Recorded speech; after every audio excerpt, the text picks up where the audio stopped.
अच्छा, ये बताइए जुल्करनैन साहब कि अब जो 14 सितंबर के वाक़े की इंक्वायरी का मामला है कि आईसीसी ने कह दिया है कि इस वाक़े की इंक्वायरी होगी, तो इसके हवाले से कोई डेडलाइन दी गई है, कोई टाइम फ्रेम है या इसको भी ओपन एंडेड छोड़ा गया है? देखिए, अब इस इंक्वायरी में, अब इंक्वायरी तो उस वक्त होती है जब आपको लगता है कि यार कोई बंदा अपनी चीज मान नहीं रहा। आज इसका ड्रॉप सीन जब हुआ है तो उस ड्रॉप सीन के अंदर तो एंडी पाइक्राफ्ट जो है वो उसने आके माजरत कर ली टीम मैनेजमेंट से, कप्तान से, मैनेजर से, हेड कोच से। अब इसका एक आप कह सकते हैं कि एक खानापुरी आएगी, क्योंकि इसके बाद जाहिर बात है, क्योंकि एक चीज आईसीसी के पास एक मेंबर बोर्ड ने उनको नोटिस करवाई। नोटिस करवाने के बाद वो एक इंक्वायरी करेंगे और लग यही रहा है कि अब ये मामला कोई हल्के फुल्के जुर्माने के साथ जो है हल हो जाएगा। हाँ, ये है कि फ्यूचर में पाकिस्तान जो है वो एंडी पाइक्राफ्ट की बतौर मैच रेफरी उसको बर्दाश्त नहीं करेगा। और आज रमीज राजा ने भी जिक्र किया कि 90 मैचेस हैं इंडिया के जो इसमें मैच रेफरी एंडी पाइक्राफ्ट होता है। तो अब ये सबको पता चल गया, बात ओपन होगी, तो इस मैच रेफरी को लेकर तो पाकिस्तान फ्यूचर में कोई फैसला नहीं करेगा। एक चीज मैं और बताऊं कि आज एक काम अच्छा किया गया पाकिस्तान क्रिकेट बोर्ड की तरफ से। इस असाब की जंग में जब एंडी पाइक्राफ्ट को पहले ग्राउंड के अंदर भेज दिया गया ये शो कराने के लिए कि वही मैच रेफरी होंगे, पाकिस्तान ने अपनी टीम को रोक लिया। फिर इस जंग के अंदर जो प्लस पॉइंट किया, मोहसिन नकवी को अप्रिशिएट करना चाहिए कि उन्होंने 2 साबिक चेयरमैन पाकिस्तान क्रिकेट बोर्ड को बुला लिया अपने पास, रमीज राजा को और नजम सेठी। जी, मैं उस पर आना चाह रही हूँ। जी जुल्करनैन, मैं उस पर आना चाह रही हूँ कि दोनों से मुशावरत की गई आज। अच्छा, उसके हवाले से एक जो खबरें या इतलात सामने आ रही हैं, हम तक पहुँच रही हैं, वो ये हैं कि इस सारे मामले पर नजम सेठी साहब का मौक़िफ़ मुख्तलिफ था और रमीज़ राजा साहब का मौक़िफ़ जो है वो यकसर उससे मुख्तलिफ था जो नजम सेठी साहब मशवरा दे रहे थे। क्या ये बात दुरुस्त है और दोनों की क्या डिफरेंसेस थे ओपिनियंस में? देखिए, एक डिफरेंस जरूर था। एक डिफरेंस ये था कि हमें, अगर हमने प्रोटेस्ट किया, हमें स्टैंड लेना है और हम रुकेंगे। थोड़ा सा साइड पे जाते थे कि हमें क्रिकेट जरूर खेलनी है, हमें क्रिकेट नहीं छोड़नी। आप एक चीज और भी ध्यान में रखें कि अंडर ये जो एशिया कप है इसकी सारे ब्रॉडकास्टिंग के वक्त आपके मुआहदे होते हैं। अगर आप यहां से चले जाते तो आप अपना जरूर मौकफ तो बयान करते, लेकिन पाकिस्तान की क्रिकेट को in sense of future cricket, financially sense में और टूर्नामेंट्स की सेंस में कानूनी तौर पर बहुत पेचीदगियां होती। तो ये जरूर चाह रहे थे रमीज राजा कि हमें ये मैच खेलना है। सो इस दौरान नजम सेठी का ये मौकफ था कि अगर हम एक पॉइंट पे खड़े हो गए हैं तो हमें फिर उस पॉइंट पर खड़ा होना चाहिए। और इसमें एक किरदार है वसीम खान, जो जनरल मैनेजर है इस वक्त इंटरनेशनल क्रिकेट काउंसिल में। अब वो पाकिस्तानी निजात यूके सिटीजन है, पाकिस्तान क्रिकेट बोर्ड में भी रहे। उन्होंने एंड टाइम पर बहुत कलीदी किरदार अदा किया है और उन्होंने फिर ये एक रास्ता निकाला जिसमें वो एंडी पाइक्राफ्ट को लेके गए। इस दौरान पाकिस्तान टीम को वहां से चलवाया गया। टीम मतलब ये स्टेप्स थे कि एंडी पाइक्राफ्ट जो है वो ग्राउंड में आए तो पाकिस्तान ने अपनी टीम को रोक लिया। एंडी पाइक और इधर चेयरमैन पाकिस्तान क्रिकेट बोर्ड जो है वो मुशावरत में थे और बॉल टू बॉल कमेंट्री चल रही थी। अब एंडी पाइक्राफ्ट को ग्राउंड से वापस बुलाकर जब उनकी मीटिंग कराई गई पाकिस्तान टीम के मैनेजमेंट और कप्तान से, तो उस वक्त पाकिस्तान टीम को ये सिग्नल दिया गया, ओके आप गाड़ी में बैठे और चलें। So it was like this.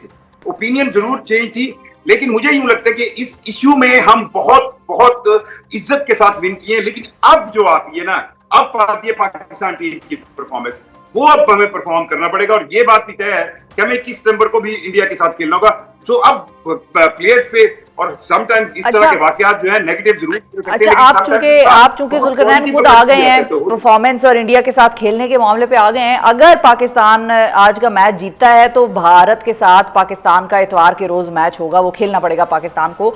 उस दिन के हवाले से मैं जानना चाह रही हूँ कि क्या पीसीबी को किसी तौर पर किसी किस्म की कोई एश्योरेंस या कोई यकीन दहानी कराई गई है कि भारत उस दिन पाकिस्तान से हाथ मिलाएगा, मुसाफा करेगा? देखिए, अब तो चीजें बहुत ज्यादा रेड एंड व्हाइट में क्लियर होंगी कि आप ब्लैक हैं, व्हाइट है, आप ग्रे हैं, क्या है। अब तो ये सारी चीजें आज आप देख लेना। जिस दिन पाकिस्तान इंडिया का मैच था, रवि शास्त्री टॉस के वक्त कमेंटेटर थे, वो अब इंडियन है। अगर आपको ये एतराज है तो बहुत सी चीजें आज एक इंडियन को नहीं खड़ा किया गया। इसी तरह उस मैच के लिए मेरा ये ख्याल है कि सारी चीजें पहले तय होंगी, क्या किया जाना होगा, क्या किया जाना नहीं होगा। और खासतौर पर ये सिर्फ एक मैच नहीं होगा। 21 सितंबर के बाद अगर पाकिस्तान टीम कुछ परफॉर्म अच्छा करती है तो फाइनल भी हो सकता है। सो अब ये लग रहा है कि असल इम्तिहान आईसीसी का ये होगा कि वो इस मैच से पहले, 21 सितंबर से मैच से पहले किस तरह पाकिस्तान क्रिकेट बोर्ड को और बीसीसीआई को जोड़कर इस तरह मामला फहम अंदाज में चलाए कि कहीं पर भी इस तरह का ब्लंडर ना हो जिस तरह ये हुआ कि बिल्कुल ठीक है। आप टॉस के वक्त माइक म्यूट करने के लिए कहें और रेफरी के थैंक यू, बहुत शुक्रिया अदा करेंगे। जुल्करनैन शेख 365 न्यूज़ के नुमाइंदे हमारे साथ मौजूद थे। हमें ज्वाइन कर रहे हैं हारून रशीद साहब जो कि साबिक चीफ सेलेक्टर हैं पाकिस्तान क्रिकेट बोर्ड के। उनसे भी ज़रा जानते हैं कि उन्होंने ये सारी सिचुएशन को किस नज़र से देखा। अस्सलाम वालेकुम हारून साहब। वालेकुम अस्सलाम। अस्सलाम वालेकुम, बहुत शुक्रिया हारून साहब, आपने वक्त निकाला। सबसे पहले तो ये बताइए कि सर आपको क्या लगता है, is it a win win for PCB, for cricket? मेरे अपने नजदीक देखें इसको, अगर आप अभी फिलहाल मैं समझता हूँ कि बहुत प्रीमेच्योर है किसी भी चीज को ड्रॉ करना कि इसका क्या रिजल्ट आया क्या नहीं, क्योंकि जो बैकडोर पे जो चीजें हुई हैं उसका तो अभी तक किसी को पता नहीं है। आई थिंक सबसे पहला स्टेप तो ये लिया गया है कि एंडी पैक्रॉफ्ट को कहा गया कि जी आप सॉरी कर दें। उन्होंने वो अपॉलॉजी कर ली तो इसलिए वो इशू हो गया रिजॉल्व। अब आगे जाके क्या होना है वो सारी चीजें हैं जिसको अभी तय करना होगा, क्योंकि मैं ये फील करता हूँ कि इंडियंस तो अभी भी वैसे ही बिहेव करेंगे।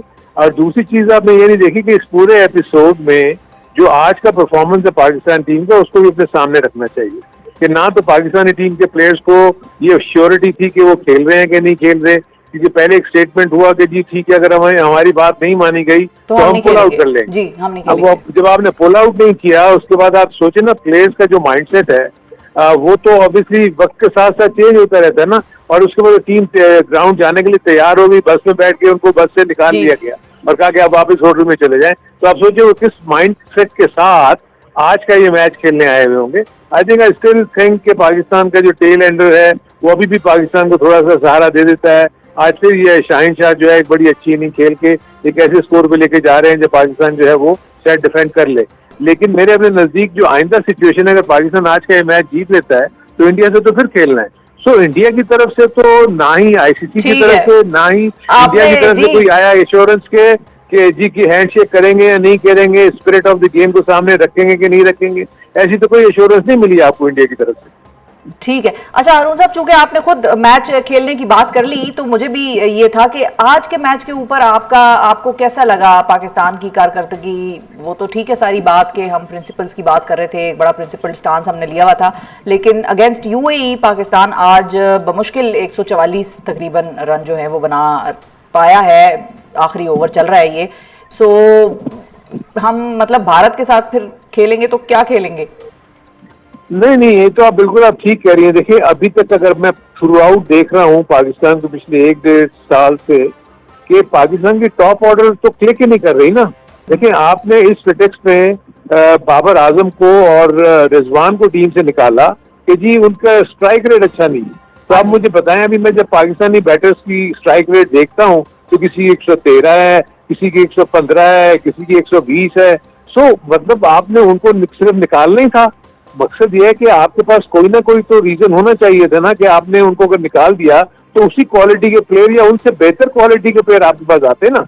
आपके पास जो रिजर्व में पूल है वो तो यही है जो आपके सामने आप खेल रहे हैं। आपके इनके अलावा आपके पास प्लेयर्स नहीं है। सो आप इनसे एक्सपेक्ट कर रहे हैं कि अगर ये आगे जाके जो भारत की मजबूत टीम है उससे भी अगर ये मुकाबला कर सकेंगे तो मैं तो आई थिंक भारत ने काम ऐसा कर दिया है कि जिसका उनको फॉल बैक होगा और आगे जाके उनको प्रेशर आएगा तो पाकिस्तान हो सकता है उस प्रेशर का फायदा उठा के कुछ अच्छा परफॉर्म कर दे। लेकिन अगर ऑन पेपर देखें तो इंडिया की टीम तो बहुत स्ट्रॉन्ग। ठीक है, बिल्कुल ठीक है जी, बहुत शुक्रिया अदा करेंगे हारून रशीद साहब, साबिक चीफ सेलेक्ट क्रिकेट बोर्ड हमारे साथ मौजूद थे।